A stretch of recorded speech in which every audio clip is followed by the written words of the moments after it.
대체적으로 대선 후보 1년 남은 대통령 선거 후보는 윤석열 총장이 검찰총장직을 던지고 난 뒤에 지난해 11월 윤석열 총장이 대선 후보 지지율 1위를 한 적이 있습니다. 28%대로 1위를 한 적이 있는데 그 중간에 한 3개월 동안 이제 많이 밀리다가 이제부터 이제 지지율 조사가 굉장히 좀 신뢰성이 높은 것이죠. 이제는 검찰총장직에서 벗어났으니까.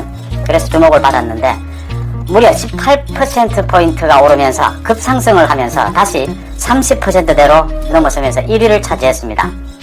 당시에도 윤석열이 무너지면서 이재명이 올랐듯이 이번에 이재명이 내려가고 윤석열이 올랐습니다. 이제 윤석열과 이재명의 그 지지층이 겹치고 있는 부분이 상당 부분 있다. 이걸 보여주는 대목입니다.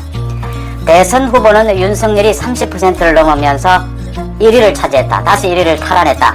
지난해 11월에 이어서 서울시장 후보는 안철수가 1위, 부산시장 후보는 박형준이 1위를 차지했습니다. 윤석열, 안철수, 박형준이 지금 대통령 선거와 서울, 부산 보궐선거에서 1위를 차지하고 있다. 이런 결과가 나오고 있습니다.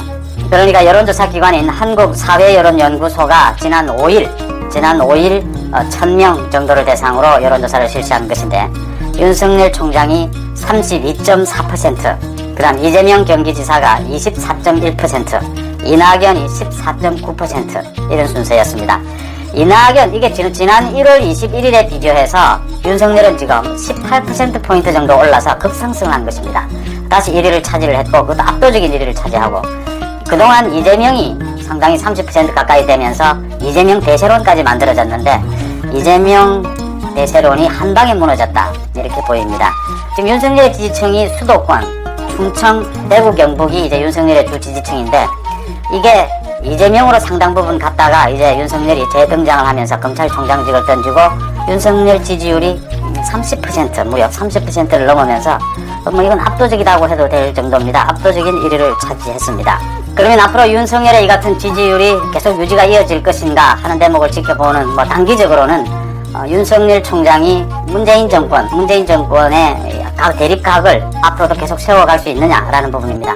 앞으로 상당 기간 윤석열 총장은 그 보궐선거가 있기까지는 이 메시지 정치라고 하죠. 이제 강연이나 또 언론 인터뷰를 통해서 메시지 정치를 하게 될 텐데 어제 처음으로 윤석열 총장이 사퇴한 뒤에 첫 메시지를 내놓았죠. 그것이 이번 그 신도시에 대한 부동산 투기 부분에 대해서 이게 망국적인 일이다. 나라를 망치는 일이다. 이제 부정부패가 전염병처럼 퍼질 우려가 있다. 전수조사, 국토부나 이렇게 해서 전수조사를 해서 이 문제를 파헤칠 수 없다. 이 부동산 투기에 대해서 많은 수사 노하우를 갖고 있는 검찰이 나서서 전면적인 수사를 펼쳐야 한다. 그 자금의 흐름을 따라서 전면적인 수사를 펼쳐서 지금 여기에서 막지 못하면 이 부정부패가 만연하게 된다. 라는 메시지를 내놓았는데 앞으로도 상당 기간 윤석열 경우에는 이 같은 메시지를 내놓아야 된다. 정면으로 문정권의 실정을 제대로 맞서서 지금 지적해 줄 수 있는 야권의 대표적인 인물로 자리매김을 해야 한다 이렇게 보입니다. 그러니까 문재인 정권의 실정을 비판을 하면서 윤석열이 생각하는 국정, 윤석열이 공정과 정의로운 국정, 앞으로의 이 국정 운영 방향, 자기가 생각하는 국정 운영 방향은 어느 곳이다 라는 까지를 메시지를 내게 된다면 상당 부분 윤석열의 이 지지율 1위는 이어지지 않겠느냐 이렇게 보입니다. 보궐선거까지 이런 흐름이 이어질 것이다. 다음은 서울시장 보궐선거에 대해서 여론조사 기관인 입소스에서 지난 5일과 6일 1000명을 대상으로 이것도 조사를 한 것입니다. 가상대결이죠. 안철수와 박영선을 붙여보니까 안철수 47.3%, 박영선 39.8%, 7.5%포인트 차이입니다. 그 다음 오세훈과 박영선을 가상대결 붙여보니까 45.3 오세훈, 박영선은 41.6, 3.7%포인트 차이입니다. 안철수나 오세훈 모두 야권 후보 단일화만 해낸다면 박영선을 이긴다. 안철수가 훨씬 더 많이 앞선다. 이런 결과가 나왔고 단일화가 되지 않을 경우에는 박영선 35.8, 안철수 26.4, 오세훈 24.2 이런 식으로 박영선이 월등하게 이긴다 이런 결과가 나왔습니다. 이건 그동안의 흐름, 추세가 그대로 이어지고 있다 이렇게 보입니다.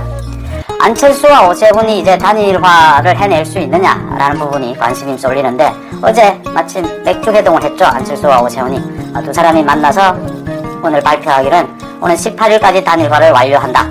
전체의 큰 틀에서 서로 좋은 인상을 받았다. 단일화를 해낼 수 있겠다라는 서로 생각을 하게 됐다. 뭐 이렇게 큰 틀에서 이 작은 세부적인 것은 실무팀에 맡겨두고 큰 틀에서 단일화를 이루어내자는 데는 합의를 했다. 서로 그런 부분에 대해서 지금 야권이 문정권 심판에 한 목소리를 내 한 팀으로 모여야 한다. 뭐 이런 데서는 합의를 했다. 이렇게 좋은 이야기를 했습니다.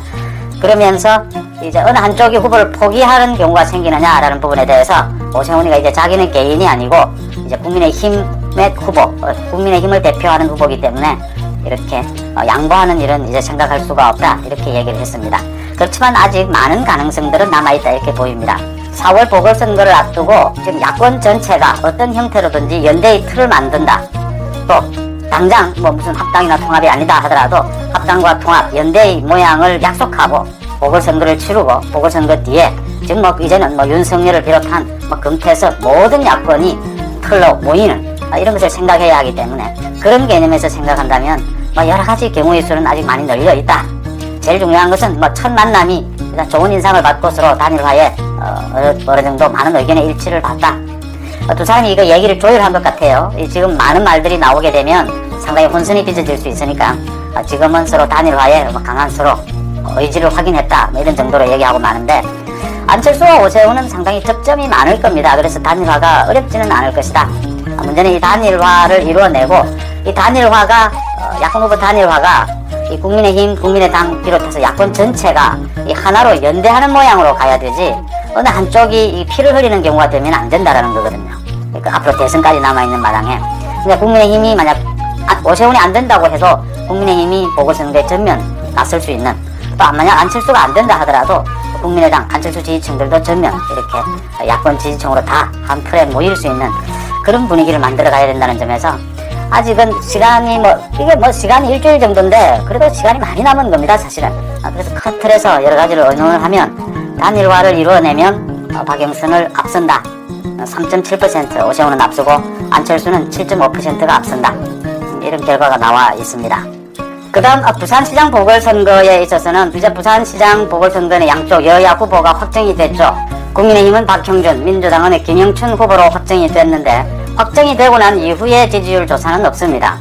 가장 상당히 신뢰성이 있는 지지율 조사는 가상대결을 펼쳐봤던 지난달 27일, 28일 날 가상대결을 펼쳐봤던 그 부산일보와 YTN이 공동으로 리얼미터 여론조사기 기관인 리얼미터에 의뢰해서 조사한 그 결과가 부산 지역 1000명을 대상으로 조사를 했는데 가장 신뢰성이 있다 이렇게 보입니다. 후보가 확정된 이후에 지지율 조사는 아직 없는데 그때 조사가 박형준, 국민의힘의 박형준은 47.6%, 민주당의 김영춘은 29.9%, 17%포인트 정도 차이가 나는데 이렇게 15에서 17% 정도 이 정도 차이가 나는 게 그동안 계속 흐름이었다.